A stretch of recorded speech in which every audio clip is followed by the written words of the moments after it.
Hey guys, welcome back to my channel. I hope you guys are doing great. It has been a really fun October. Haven't seen you guys for a while, so I figured now that it's November, it is high time to say hello. October was a lot of fun. I love the whole atmosphere. It's all so much fun for me.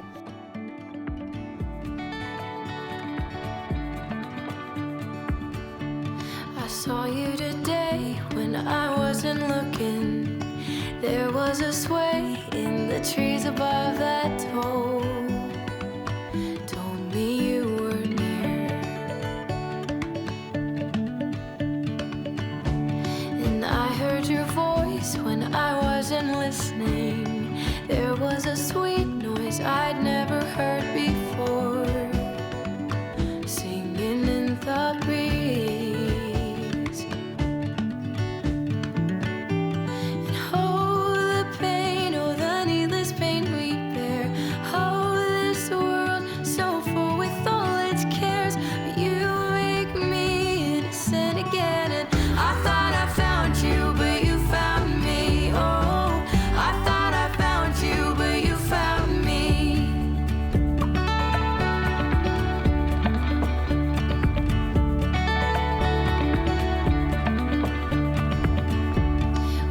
Tasted sweetness when I was thirsty.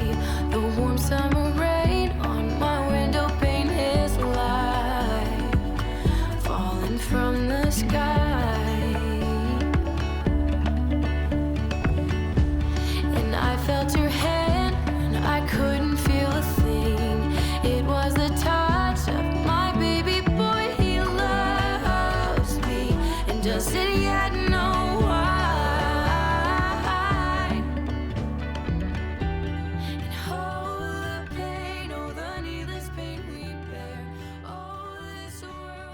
The last time I posted, I think, was early October, so I've read a few things, read a few books since I last saw you guys. Not a ton of books. I come on here and I see booktubers where it's like their full-time job to do this and they read like 14 plus books a month. That is amazing and incredible and super awesome. I don't feel like I can read that many because I'm trying to write a book. Right now I'm working on an adult cozy fantasy that is currently around 88,000 words. So I pretty much finished a first draft of that book. I feel like there's already a lot that I'm planning on changing about the book. My deadline, however, for that first draft was Halloween, and I did meet that deadline. So I'm super proud of myself that I was able to get it done. And because I've spent most of October writing, I didn't read a ton, but I did read a few books. Let's see what Goodreads says that I read. Okay, so I can actually tell you guys about 4 books that I read. So the first one is Howl's Moving Castle. This book was so much fun. It definitely stole my heart. It was one that I'd had my eye on for a really long time. There are elements of that story that resemble the first book that I ever wrote as an adult. The first book that I ever wrote has a magic traveling house in it. It doesn't travel in the same way that Howl's Moving Castle does, but I love a good magic house. Hey guys, future me. I'm going to pop in a couple times in this video, I think. Future me has some more things to say. So if you've never read Howl's Moving Castle, or you've never seen the beautiful Studio Ghibli film adaptation, I wanted to tell you what it's about. Sophie has the great misfortune of being the eldest of 3 daughters, destined to fail miserably should she ever leave home or to seek her fate. But when she unwittingly attracts the ire of the Witch of the Waste, Sophie finds herself under a horrid spell that transforms her into an old lady. Her only chance at breaking it lies in the ever-moving castle in the hills, the wizard Howl's castle. To untangle the enchantment, Sophie must handle the heartless Howl, strike a bargain with a fire demon, and meet the Witch of the Waste head on. Along the way, she discovers that there's far more to Howl and herself than first meets the eye. And if you haven't seen the Studio Ghibli version of this story, do yourself a favor and watch it because it's great. There's a lot of the plot that is very different than the book. It's still very worth a watch. I think it still captures the essence of the coziness and the charm and the romance. It's great. Both are great. They're actually very different from each other, but both are great. It was just so charming. I loved the magic system in that book because it's a wild magic system. There's a lot going on, wizards, magicians that are doing all sorts of interesting things. There isn't a ton of logic. Like, there's not a lot explained about why things happen the way that they do. You just are told, like, this is a magical place. Magic occurs here, and you're going to hear tidbits of how that happens. I loved it. Highly recommend. I also read Anne of Green Gables. Now, I'd read it before as a child, but as an adult was such a wonderful experience. I really felt like Anne of Green Gables is such a cozy read. I listened to it on Audible, and it was so nice to just have those descriptions of Avonlea kind of enveloping me in this just like warm hug. I want to go to P.E. Island so bad because I want to experience the landscape that is described in the Anne books. Her relationship with Marilla and Matthew and Diana, and just like her whole arc of learning forgiveness and friendship and all these different things with Gilbert and different people. Like, it's just so good. Also, Anne really has a lot of questions about faith.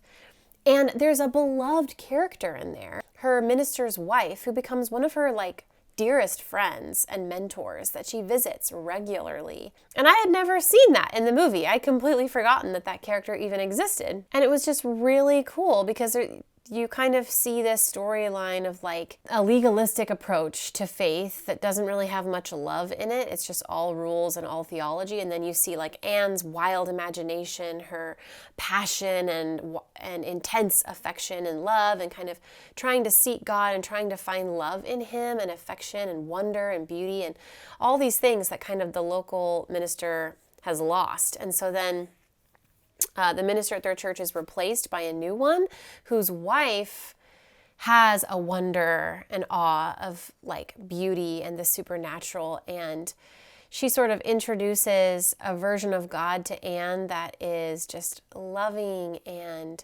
interested in her and is close, this almost like that relationship, right? But I just found that to be so beautiful. And I feel like when the story began, she was not interested in God, first of all, because he gave her red hair, right? And she was taught to believe that her red hair was ugly most of the book. But then, as time goes on, she is endeared to God, and that wonder is kind of like ignited in her, and she thinks if she could be a believer like this minister's wife is a believer, then she might actually like that. And I apologize, I don't remember all the characters' names.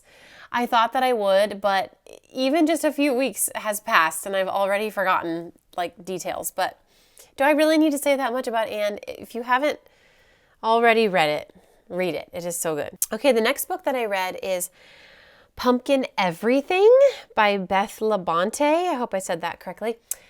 This book was so much fun. I knew that I wanted something that was very autumn, that was just like pumpkin spice right off the bat, fall, and I knew that this book had been turned into a Hallmark movie, and I've been trying to watch more Hallmark movies to kind of get to know them and understand them and just learn about plot and what is typically done in romance, rom-coms. So in this story, we have a girl named Amy Fox, who is a horror novelist. She left her hometown, this beautiful place called Autumnboro, a long time ago as a teenager because she got into a conflict with her boyfriend at the time, who had just lost his mom and was going through cancer and was going through a ton of grief. And so it kind of ripped apart their relationship. And so she hasn't been back to Autumnboro since leaving. But now her fiance has jilted her basically before their wedding, and her grandpa, who still lives in Autumnboro, has just driven his truck through a Dunkin' Donuts by accident, kind of had like a lapse in memory and accidentally hit the accelerator instead of the brake. He goes through a Dunkin' Donuts, thankfully survives, thankfully no one is hurt, but now Amy is being coaxed by her mother to go and take care of their grandpa or else sell their beloved Victorian home that she grew up in. And one of the tenants in that home, because it has like a downstairs portion, is her ex-boyfriend, Kit, that she was absolutely madly in love with, but just had a falling out with. So it's their romance. You get to see them rekindle. It's a second chance trope, which I love. And it was super adorable. I absolutely loved it. I will say I tried to watch the Hallmark movie. They changed a lot of the story right off the bat. Like so many things that gave that book tension and made it fun they took out. I didn't really understand that. Okay, next on my list is a book that I definitely enjoyed. It is a classic that I've been wanting to read forever. I finally read Frankenstein, and I think that was a great choice. It ended up being very different than I was expecting, much more emotional. I had no idea that that book really deals with grief. There were creepy elements for sure, but overall, I found it to be a fascinating exploration of life and death, of philosophy. It has themes of ambition. Ultimately, the book Frankenstein asks this question of like, is it right for us as human beings to play God? And at what cost? There's a whole conversation there about friendship, what really matters in life, what we should be living for. I feel like there was a conversation that had to do with beauty and like loving people based off of the way that they look and their societal like merits versus judging them whether or not they're a good friend based off of their character, not their appearance. Like that was really interesting. Frankenstein is not the monster in the story. Frankenstein is a professor who figures out how to piece together basically like dead body parts of human beings to create a new human being that he's kind of knit together, and he brings that person to life. It ends up being the monster, the creature, as it's referred to. He desperately wanted to figure out how to bring something back from death to life, resurrection, but then it ends up going horribly, disastrously wrong, and the monster ends up wreaking havoc on his life and everyone that he loves. There was something that I didn't mention about Frankenstein. Another note about the story that I found to be really interesting. Even though Frankenstein succeeds in creating this creature, he learns, and we learn in the story, that he does not make a good God. I think a lot of times humans, we go through pain and trauma and different things, and we think to ourselves, this is God's fault, or why would God do this to me? Why would a good God allow these things to happen? And we kind of think to ourselves that we would be better at ruling humanity and creation than God would. What's interesting, though, is even though Frankenstein succeeds in his lifelong ambition to create a being, the first thing that he does is he's disgusted and horrified by the thing that he's made, and he runs away. He doesn't even kill the creature. He just abandons it. And that leads to the creature basically not learning about love. Everywhere the creature goes, he is rejected. Everyone is terrified of him. In their judgment, they just want to kill the creature. That's all they want to do. They either run away from him or try to kill him. And so this affects how the creature sees the world and how the creature sees humanity, right? Ultimately resulting in the tragedies of the book. And I think it's such a good lesson for us as the reader. And I'm not sure if this was Mary Shelley's intention, but what I got from the story is that ultimately humans, we don't make good gods. Inside of our hearts is judgment, right? Sinful desires,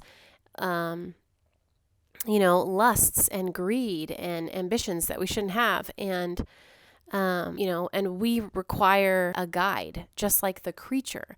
We need a better guide than ourselves. That God is that better guide. So just wanted to pop in and say that. Back to your regular programming.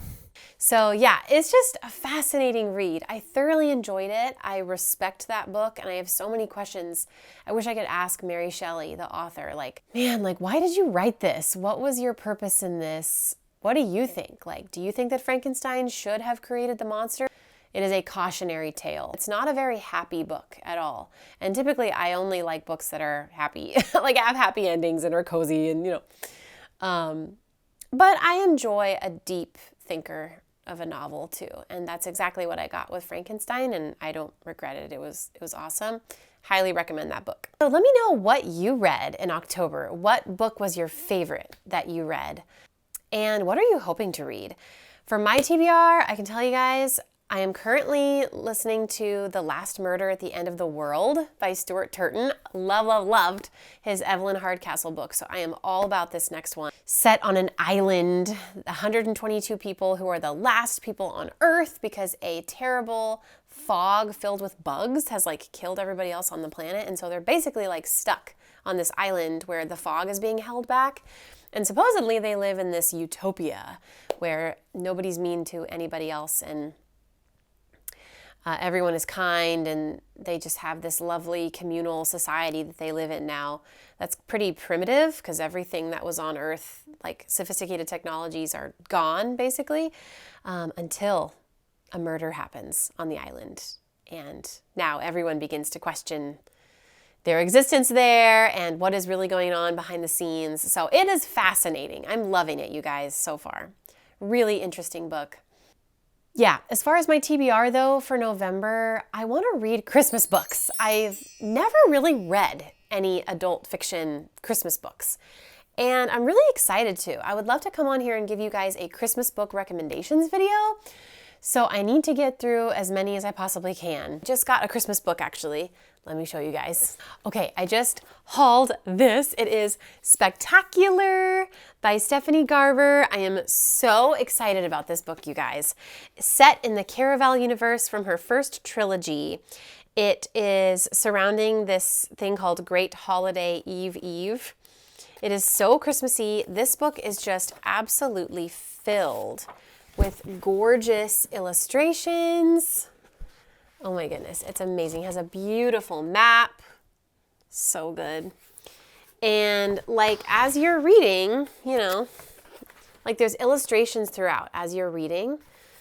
I think it's gonna be so fun. Let me read to you guys the opening because I read it the other day and I was like, this is so good. The invitations arrive in boxes. They appear at the stroke of 12, noon, not midnight. It would be tragic for these invitations to get lost in the dark or stolen by greedy stars. The boxes are a perfect snow-white wood and the width of 1 page. Ooze fill the air as the boxes are found on doorsteps and windowsills across the city. Snowflakes are carved into the top of each one, and people's names are burned into the sides. Before, the air was filled with cold and fog, but now it's filled with the magic of what could be.